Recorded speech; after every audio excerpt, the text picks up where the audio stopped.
Hello everybody, today we're going to be reading What If You Had Animal Hair by Sandra Markle, illustrated by Howard McWilliam.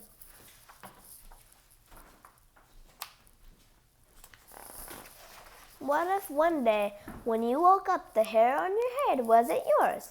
What if overnight a wild animal's hair grew in instead? Polar bear. A polar bear has double coat of hair to keep it warm. There's a woolly undercoat close to the bear's skin. Above that is a top coat made of 6-inch long, stiff, oil-coated hairs. A polar bear's hair looks as white as Arctic snow because the top coat hairs are hollow and clear. They reflect the light just like snow. Fact: each May or June, a polar bear sheds its hair and grows a whole new coat in less than a month. What if you had polar bear hair on your head? You could play outdoors in cold, wet weather and never need a hat.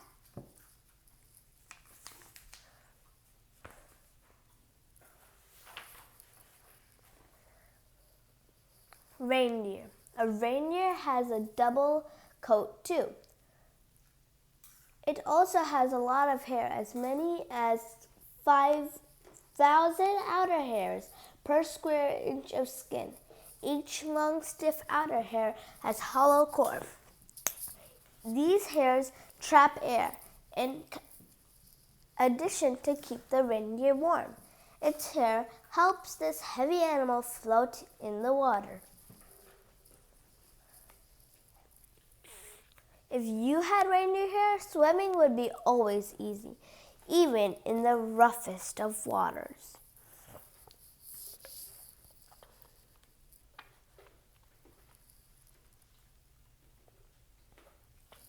Musk ox. A musk ox has the longest hair of any wild animal. Some hairs are as long as 2 feet. Its shaggy coat hangs down to its hooves. This coat is also double thick and as tough. It acts like a suit of armor.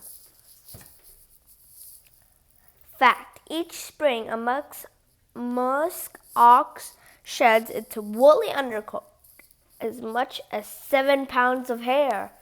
If you had musk ox hair, you would play outside day or night in winter or summer without worrying about frostbite, sunburn, or bug bites.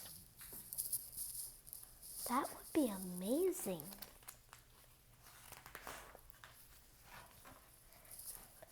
Oryx. A scimitar horned oryx has hair that is just right for its African desert home. Its oryx pale-colored coat reflects sunlight and keeps it from overheating. The hairs are also so short that any cold breeze easily reaches its skin, like his. If you had scimitar horned oryx hair, you would never need a comb or a brush. Even if you rolled on the ground, your hair would be too short to tangle or collect dirt. That's cool. Lion. A male lion has a mane, long, thick hair on the back of its head, neck, and shoulders. When it comes to having a mane, size matters. Scientists learned that female lions, called lioness, prefer males with big manes. That could be because the healthiest male usually has the largest mane. A lion's mane needs regular cleaning and grooming. Luckily, a group of lions called a pride will groom one another. These big cats have a built-in comb through their rough tongues. That's a dad and that's a mom. If you had a lion's mane, you would stand out in a crowd. You'd look big and bold. Like that. Zebra. A zebra's hair grows in black and white stripes. These stripes help and stay safe, whether standing still or running. Zebras usually stick together in a herd. Seeing so many stripes confuses hunters such as lions and hyenas. Oh, this part is purple, so it's like when you look at it really closely, it confuses me. Like, is this a drawing or like what's happening? Fact: a zebra's hair shows if it's healthy or sick. The short hair on a healthy zebra's mane stands up straight. A sick zebra's mane flops over to the side. If you had zebra hair, you wouldn't have to work at being. If you had zebra hair, you wouldn't have to work at being one of a kind. Each zebra has a stripe pattern. That is completely unique.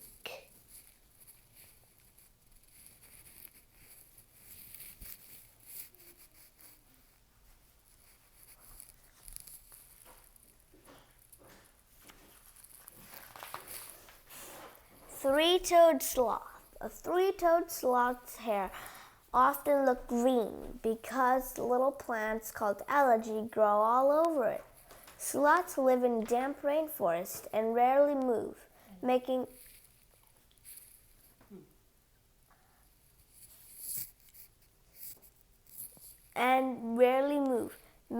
their bodies a good place for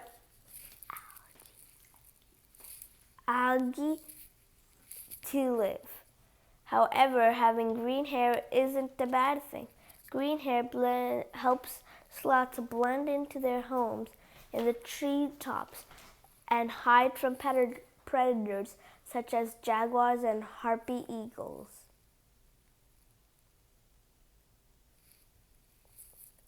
Fact: three-toed sloths spend most of the time living upside down, so their hair grows differently than other hairy animals. When a three-toed sloth hangs upside down, its hair falls over its body, so even upside down, the sloth's hair keeps its skin dry when it rains. If you had three-toed sloth hair, you'd never be alone because all of the algae in your hair would be home to many different kinds of harmless insects. Ooh. I don't know if you like bugs, but I don't, so I would not like a three-toed sloth hair. How do I flip the page?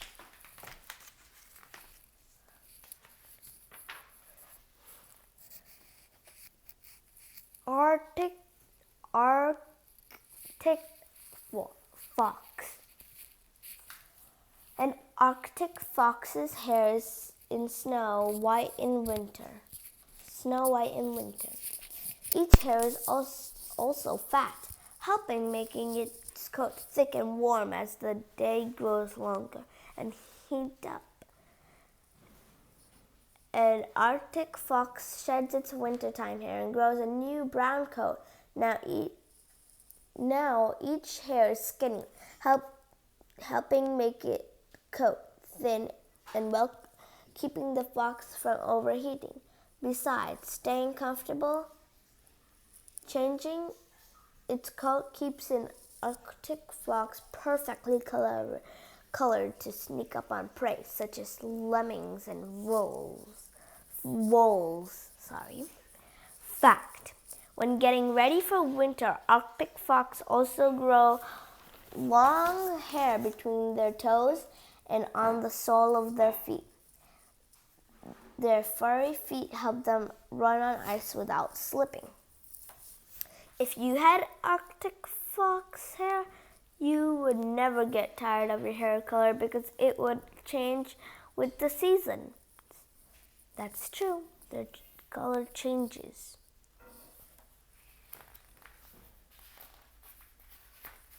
Like this. In the winter time, it would be white. In the warm times, it would be brown. giant pangolin. A giant pangolin's body is covered with scales, which consist of the same substance as hair. Like hair, the scales are made of tough keratin and grow out of the skin. A giant pangolin scale also start small and grow longer until at last they fall out. New scales grow in to replace the ones that are lost. Fact: a back edge of the giant pangolin's scale-like hair are razor sharp, so if it's attacked, a giant pangolin would curl up tight to stay safe.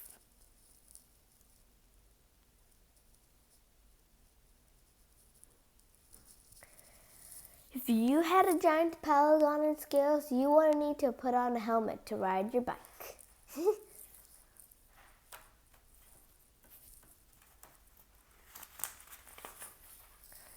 Porcupine. A porcupine has normal coat, but it also has special hairs too, called quills. Quills are stiff, needle-like hairs. If attacked, barbs on the end of each quill poking into the enemy's skin. That even when they separate.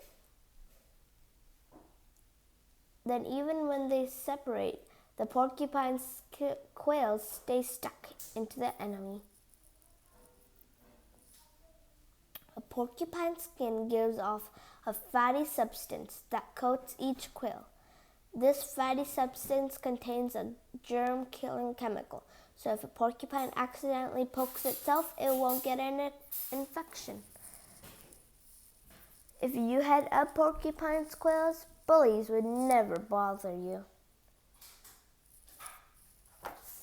See?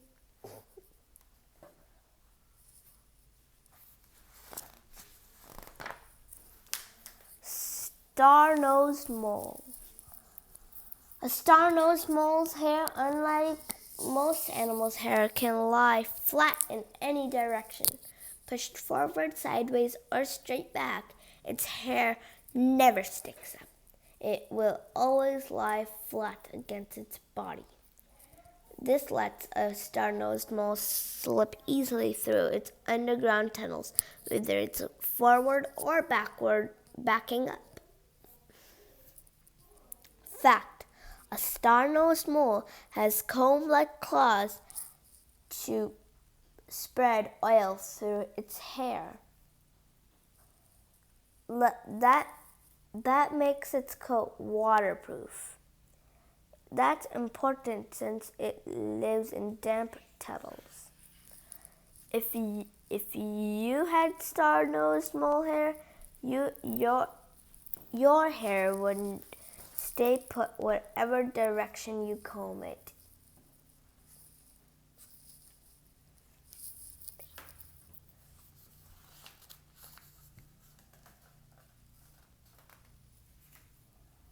Wild animal hair would be cool for a while, but you don't use your hair to stay afloat or confuse predators. You don't need your hair to change with the seasons, be a helmet, or lie flat in every direction. And you'll never defend yourself with your hair, no matter what. So if you could keep wild animal hair for more than a day, which kind would be right for you? It's really hard to choose. What should I choose? Luckily, you don't have to choose. The hair that grows on top of your head may look wild from time to time, but it will always be people hair. It will be what you need to protect your head from heat, chills, and bumps, and makes you look your best when it's clean and brushed.